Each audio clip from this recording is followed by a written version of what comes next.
to be honest with you. We've seen some of these players put on a good show, and let's see them do it again, Courage. Game number 2. Game 2. The final day for qualifiers, trying to get in on a Monday. $1.5 million. And Jack, where are they dropping? Where are we dropping? Well, we're following tempo. We have to off that performance in game 1. Looks like he's headed right back towards Snobby, and that's where he landed last game and had the perfect zone. So he's like, hey, let's hopefully have it work out that way again. As he'll go ahead and fly towards that area. And when you're flying on in, spinning around, looking for exactly where other opponents could be dropping on in from. Looks like he'll have someone there on his screen. Can't quite read the name. But either way, some early engagements possibly for tempo here. Unlucky loot location came around with just some ammunition. You see a lot of these players, even while traveling, they're going to smack every single, any material source they can, because early game fights, Courage, 1 or 2 builds can make the difference between winning a 1v1 or not. And look, Slaying inside the house came up with a chug jug. He's got a blue AR already, and Tempo sitting on a gray tactical shotgun at this range is not going to be nearly effective. Shotguns, you got to be very up close. That's why he's using the build. Trying to get in. It gets a shot through the window. Are you kidding me? 80 damage. Leaves Slaying at 20. This chug jug could come in big if Tempo lets him get it off. Tempo lets him use it. But Tempo's got to push. Remember, he's only got 30. He's been tagged twice already, but this AR does 33 damage. So Tempo still has 34 health, meaning Slaying is to hit 2 bullets. While he's only got 20 HP, Tempo has a shotgun. The top right corner, you can see just how close these 2 players are. Third partying. Tempo got a shield off. Tempo got 2 shields. Is he max shields now? And he's popping a chug jar. Are these guys both with 200 HP? Full reset. Slaying only has 4 builds. Tempo's bandaged. So Tempo's going to be at 175 if Slaying lets him get the entirety of the bandages off, which he's going to. Slaying's at 200. Do you think Tempo heard that? I can't tell if Tempo heard that. The trap placement. Hopefully Tempo heard that and does not push through the window. He's only got 8 bullets. Forget everything else. He's only got 8 bullets. He's got to hope against his limb right here. He's out of ammo. He's out of ammo. He's dancing around. He's got picked up a gray pistol. That's his last line of defense. He's got to push. And Tempo gets the elimination. And you see, no. Can't believe it. Somehow, in the 2 rooms these guys loot, they each get max shields and a chug jug. Here's Nick Merckx early on, facing off against Ryan Rex. The dual pistols. Okay, Nick, earning an early limb. One of the first of the game.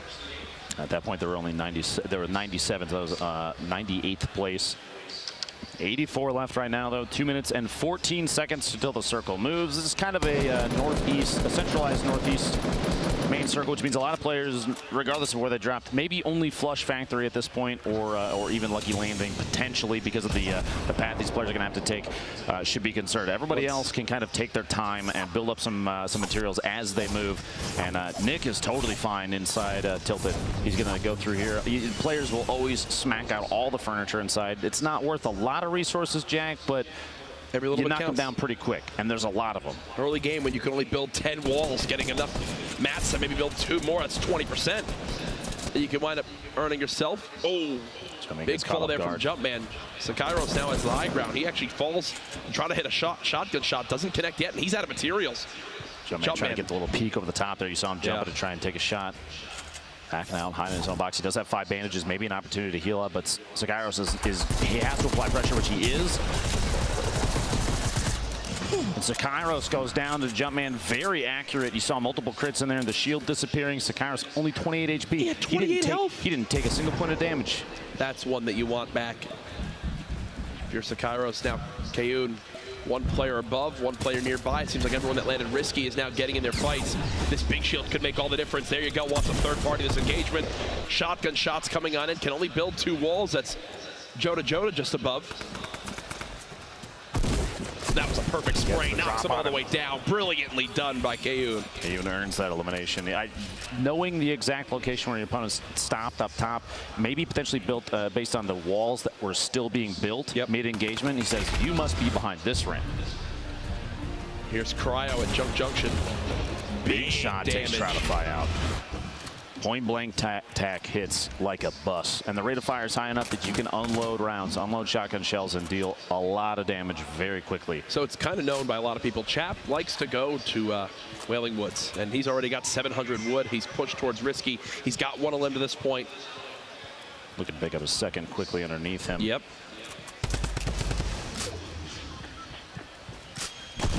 steps in the side there. He hears the double barrel. Now that it's been shot once, I think this is Chap's green light to go for this. Trying to stop him from getting the reload off. Chap continuing to spray on down, drum gun in hand, so darn good for shredding these walls. But he doesn't have a ton of ammo. Does take a pretty healthy hit right there.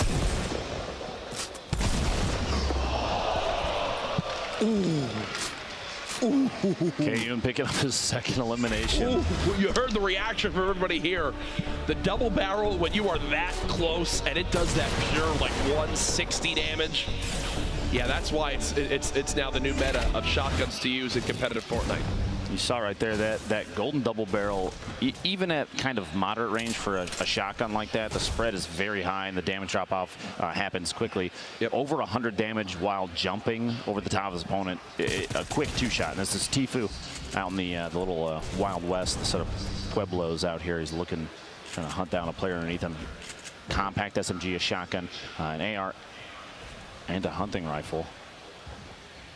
Stalking his opponent. Now he has tons of materials at this point. We've seen players start to favor this drop out here because the larger rocks, Courage, come away with. Wow, what a shot! Yep. Tfue picks up his second elim. Those large rocks, like I was saying, they have 50+ brick in them, and they only take a few melee hits. He was blind from Cloud9, one a limb to this point. Again, you see immediately how these players just begin to break down structures when they realize they have so little materials. Whoa. Ball back up with Nick Merckx looking for anything. You get a 9 and a 20 off there. The 50 damage just pushes up on Lavish and gets him to the bottom of the staircase there. Nick's got 3. Nick's got 3 limbs. That's a point for Nick Merckx, putting him on the board as well. And it looks like he wants to go for more. He's not done yet. Airco, a player we've seen a number of times in the past. It looks like Nick Merckx might be getting third-party multiple players here in Tilted as he's trying to back out of this engagement and saying the position I'm in right now, he's getting shot from above. It's not good enough to go for an engagement that somebody already has the top down on him. You see in the feed Tyler's getting double flower out. Here to Dirk going down to a 189-meter rifle shot, but Nick found a chug jug. Nick's like, sure, I'll take that. That sounds good to me, my friend. And Nick is one of the best players at navigating Tilted, right? Knowing the ins and outs, the little escape routes you can have right there, just sneaks away in towards this new building. Uses that chug jug to get to max HP. This is Crunch, who we highlighted a little bit back in game 1 with his quick edits and his fast building. And right there, shows off the edit power, gets that a limb.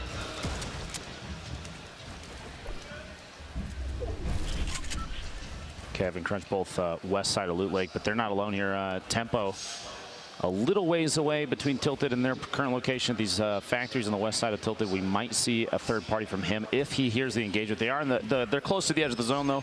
Courage, they have 1 minute and 44 seconds before they have to move, but just so people are aware, there are still 2 players outside of the zone coming from Pleasant Park and Shifty Shafts, so we might see some drops to the storm and the feed here. But Kevin Crunch looking for each other. Meanwhile, C9 Blind, Salty Springs locks himself in. He's listening, and the turbo build's going to protect the wall. He just has to hold down left mouse click while his opponent's trying to smack it out. He still owns it, so he can edit his way out, and he's going to use that to his advantage. A lot of this structure, I believe, is still his, so he can edit these. But his opponent, like we've seen a number of times, they're going to smack him out. They're going to use a pickaxe, replace it, so they take control of the wall. They decide when the hole is open. Should be a cleanup. You think 162. 162. Okay, well, now that he knows that this player's got under 40 HP, he just wants this, and that's what you talk about with him owning a lot of these walls. He can edit through. Here's another engagement. Can he clean up the limb? There it is. That was NRG Kasid who gets cut down. Blind's got to feel good about that, especially after last round.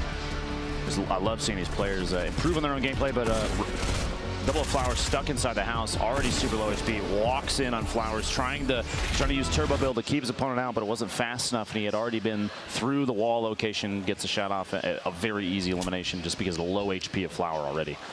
You'll see, whenever anyone's in this scenario, they never sit still. Even right now, Pupper, yeah, He'd love to just sit still and kind of take his hands off the keyboard, but you never know if there's a sniper aiming in at you. Always strafing, always making sure he's not an easy target.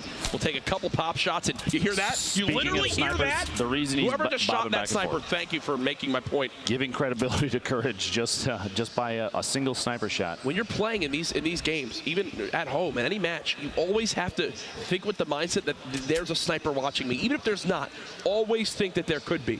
Because again, those third-party opportunities, someone's hunting, someone's watching at all times.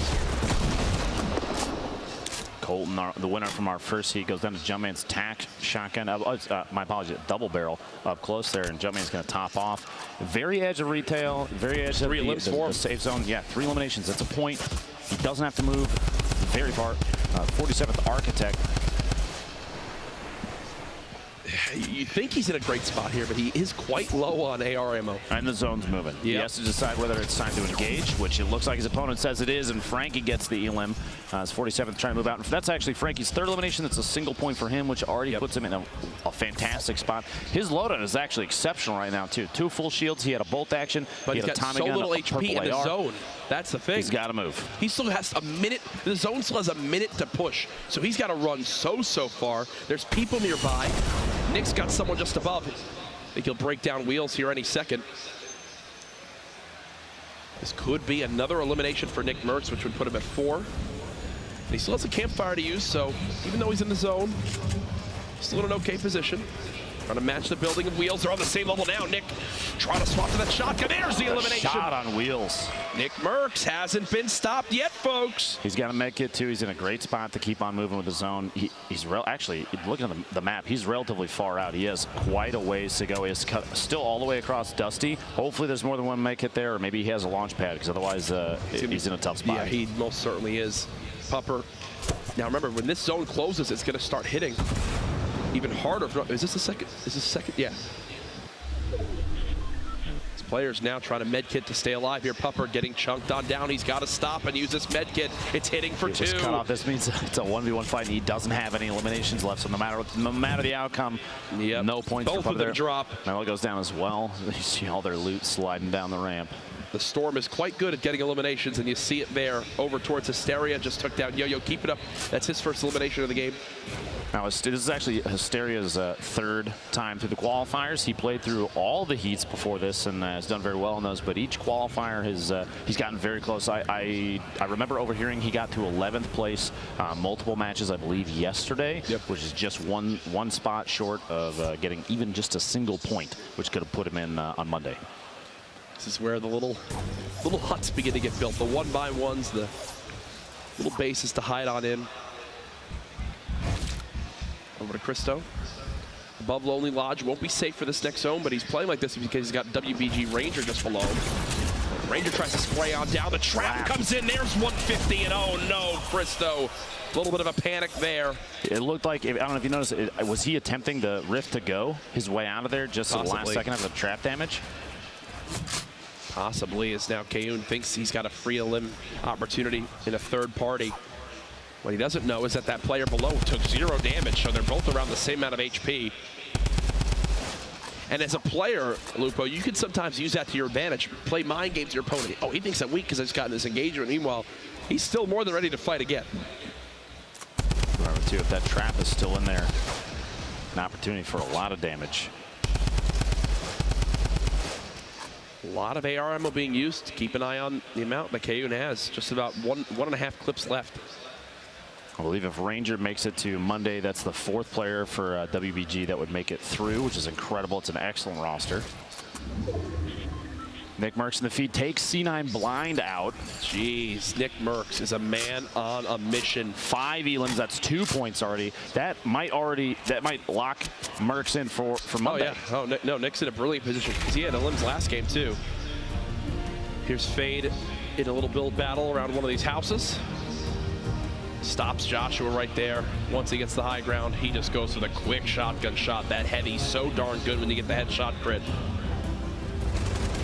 And this is from Ranger's perspective. Drops him down, places the trap, edits the wall above him, swaps to the shotgun. It happens so quick, but every single one of those actions was calculated. A much deserved limb right there. Is he gonna go for this? Is he going to go for this? Oh, gets blocked. One of the most aggressive launch pads we've seen so far. He's trying to get the drop in on him up top. The reason he went for it, or potentially went for it, is because the opponent at the top of the tower He's got 6. He was already in an engagement, so he kind of had the drop on him. But there's 3 players in this box. Triz is nearby too, across the street. Nick Merckx, like you said, was 6 eliminations. Leading this game. What an absolute beast. His blind in second and the limbs is already out. This one, Nick trying to break through these walls. He's made it up through. The spray with the drum gun, isn't enough? No! Just short of the 7th elimination. That would have been 3 points there. I'm surprised he didn't swap to the heavy shotgun. I think he was hoping that maybe the drum gun spray would have been enough, but if he's got the heavy shotgun right there, I think Freak's dead 10 times over. Potentially, or even to a trap play in that situation. They were in the same box. He owned a wall. There were a lot of options. JP2 from Luminosity Gaming. We've seen him play with Cypher, I believe, before. Chris from C9 and 5. Minigun, Freak, panic building. The minigun shreds if you land some of those hip fires. Now, we saw yesterday, though, the minigun kind of biting back a little bit against players that decided to use it. Multiple engagements in a row, Courage, where minigun just didn't work out. Look at Chris. In the right hands, it's powerful. Wants this fight so badly. The one thing Freak can do, maybe use this heavy shotgun. And Chris gets the elim. Geomach still alive. If you've never met Geomach in real life, I'm pretty sure he's 8 foot tall. That's real. We'll have to stat check that one, Courage. The push from the east side. You have 17 seconds, 28 players left, and after this circle closes is when things start to get chaotic with circle moves. The Kriz we just saw on the feed a second ago, that elimination that we were watching, he's at 2. 1 more versus who he's against right now. That'll give him 3. That's a point. This drum gun push, we've seen it a ton of times and it paid off. But watch the trap. Horrify almost gets it off. And Kriz falls down below, just barely dodging. You heard it go off right there, the reset. So it attempted to do damage. He dodged his way out. He would have survived. He had over 150 HP, but man, those last-ditch efforts, they pay off in just the right situations. Fast, it's Crispy trying to push his way up. He's going to chase us down. Look for maybe his own little hut to build into. Doesn't have a lot of materials. Right at it. Yeah, he wants to go for this. I think it's more of a desperation play. Boxing himself literally next door, he's going to take ownership of some of these, or potentially even knock him down. We'll see here in a sec. He's decided to layer himself up. He knows that Tyler's above him, is getting shot from a third party, and there's a number of players around him. So he says, I'm not going to expose myself too much right now. You guys fight it out. I'll wait to see if I can pop out. He only has very little materials left, but Tfue in the feed you saw there just got an elimination on Rex. The fight here, Crispy deciding it might be time to make a move. Relocating, trying to build up all these layers, as many as he can. He's going to push up. He's out of materials, though. 7 wood, 7 brick. Oh, no. And an interesting edit. The corners there kind of create that little diagonal bridge with the walls, but it's enough that you can sneak down the edge. A little frantic, not going to lie. Shivzy goes down, Resume goes down, and Emat also goes down. So now there's 22 players getting close towards that top 10 threshold. Crispy's right here to kind of keep quiet. You see in the top right, there's 4 or 5 players in the area around them, all kind of building and layering on top of each other just to try and stay safe as the circle is going to get ready to move here. Just listen to how much is going on around him. And he's got no materials. He can't do anything. Kayun's 3rd elimination. Go ahead and swap to replay this. Quick little edit on the window. Peekaboo. Takes JP2 out. Tempo, I'm assuming, just eliminated Young Prism. You see there in the feed. Perfect. That's 2 eliminations. Look at his reaction. Like, oh, gosh. He's got max wood, 200 brick. He's in a decent position because right now, you see that this mountain that's next to him, that's natural cover that he can use. He can push up the left side of the map once the circle starts to move. Tfue over here, 3 eliminations, that's 1 point. So he's in a better position than it was even last game. I'm going to say right now, for the big names that we've seen participate, this has been some of the best performances so far, right? Oh, yeah. Where, like, Nick Merckx, Chap, Tfue all putting up a good show. Tfue, Nick Merckx, already, Tempo, already with points on the board. Sitting in great positions to qualify for tomorrow. Again, I have to stress it, folks. We've had qualifiers all this week. It's to earn positions for tomorrow's $1.5 million grand final. It's a holiday. Tune on in. Tell everyone to be there. If you're live in the venue, you will want to be here to secure a spot here early on tomorrow. Do not miss this live in person. This crowd's going to get nuts. And Tfue doing something you said even before. This is a pretty common tactic. He's very good at waiting, pacing his timing. He's going to try and drop them at the structure that his opponent was using to push in, but it wasn't enough. Multiple layers on that from these top tier builders, so they can. He still even got in Tfue, who's under his opponent's underneath him now. And he's got to wait. The rock's coming in. A time bounce pad to fly away, try and get out, and this is what we were seeing earlier. Crispy's down at the bottom of that catacomb of structure. Kriz getting the elimination in the feed there on Nikiski, I believe is the name. This is Tfue and Tenpo. Right on top of each other, literally Teammates. a box away. Not this, though. Not here when it's all solos. Tfue using the bounce pad, trying to soar forward. Thankfully for him, none of those drum gun bullets connect. He's made it to the closest spot to this next zone. Sign of a great player, making sure positioning for the next move. Now getting sprayed again. I just realized, look at his materials. I mean, this is bad. 10 builds left. I believe that's why you saw he built up that layer in front of him, but didn't cap the top off. Plus, he started to get shot from above. He kind of waited. He knew he had to time the builds correctly, because if he had spent all his material earlier, that means his opponent shooting from above could have potentially busted through and taken shots on him, maybe even eliminated him. You see there, he actually flew early. He made it into the zone, Tfue, but this is where things get crazy. Courage. Everybody's moving at the same time. 4 eliminations for Kriz here. 1 more gets him a second point, plus there's 16 left. 6 more players go down. That's another point for anybody left remaining. Kriz has all these shields, going to get back up to 100 shields. Still 16 players left. Expect a few to begin to drop here. Fade takes down Jayamak. You see Cryo lost to the storm. Another engagement going down as Crispy's trying to sneak on in. 14 players left. Crispy still has no builds. Tfue eliminates Base Soldier, which will maybe give him materials to hold on to, as Triz, yes, he gets 500 wood. That's a game-changing elim for Tfue. Remember, folks, in game 1, Tfue died to Chap when he was 1 elim and 1 position away from earning 2 points. Here he's earned 1 point this game and another elim, plus 2 more elims in the total game. Top 10 would get him another.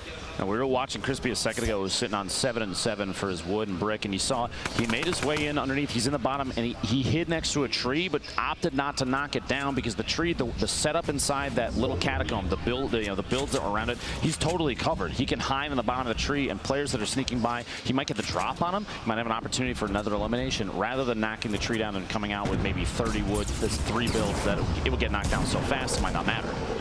Tenpo in a fight with Bumboy. There's another elim for him. Tfue just trying to position himself. Already in that next zone. Made it to 11th. This is where he died last time. Not the case here. Tenpo gets another. Everybody that's left alive right now does get +1 point. They're all top 10. Kriz coming away with a double in the shotgun. Eliminations of the feed. Crispy then follows up and takes Kriz out with an SMG. And Tfue trying to establish himself up top, somewhere safe. He's 6 remaining, 4 eliminations. Ooh. He needs 1 more for another point. He wants those, Matt. He wants that loot so bad. He better. He's got 15 builds left total. And he's going to start to use them to try and get up top, opting out of going after those. But the Rockets coming in saying, nope, you got to go back down. Now's the time to try and make a positional decision. He's got to go down. That's exactly what he's going to do. Doesn't want to take too much fall damage. He's going to push in the zone. He's in the bottom fighting now. Tfue gets another one. That's 5 elims. Makes it to top 3. 2 left. All the loot's falling to Tfue. He's trying to drop on down. Can he drop his opponent in time? Tfue spraying out the build. Here he goes. Are you kidding me? Tfue with the win and the pop-off celebration. Dramatics in the final moments there. Tfue, a heartbreaking game 1, gave him the fuel to turn up there in game 2. He's dropping. You see TNT Rain trying to get the shot off on the way in. An incredibly long drop, 2 eliminations for him. He did make it to second. That's 2 points still, which is, I mean, that potentially puts him in placement for Monday. Yeah. Right. But Tfue, what a game. He's feeling very good after that. You love to see the emotions there, the pop off. He doesn't have a window to jump out of like he normally does. I almost expected him to try and find one. Right. I am joined here by the legend himself, Tfue. How are you feeling, my friend? I'm pumped, man. that was like a perfect game in my opinion, and I'm so excited because like the first game, I ended up getting taken out by Chat with 2 kills, 11th place. So it was unfortunate that I went all the way through the first game, ended up getting 0 points, but I clutched up. That last game, 6 kills, got the victory morale. I'm pretty pumped. Excited to play again. Now, what was prep like leading up to PAX? Preparation. I was prepping like a small space to play. You know, like maybe tighten my setup a little bit, keyboard and mouse. You know, I ordered the Logitech keyboard and mouse to practice because I knew they were going to use them. But other than that, just a lot of solo snipes every day, grinding. You know, off stream. It's good. It's fun. I'm excited, man. So what is it like, you know, you obviously played all Summer Skirmish long, and then you show up here, and like you talked about, you had the first unfortunate game, and then in game 2, you show up and slay out. What was going through your mind, and when did you know that you had that win? I knew I had that win when I cleared out the entire like bottom level, and all I could see was just dudes way up in the sky with like maybe 1 or 2 platforms securing them from just falling all the way down. And you know, once I saw them, I was like, oh, it's free. It's free. All I gotta do is shoot them down, and I'm good as long as they don't got bouncers. But I was confident, even if they did have bouncers, I would take them out. But you know, I'm pumped though. Now, what are you going to say to the millions that love you and the crowd that's live here at PAX? What do you want to tell them?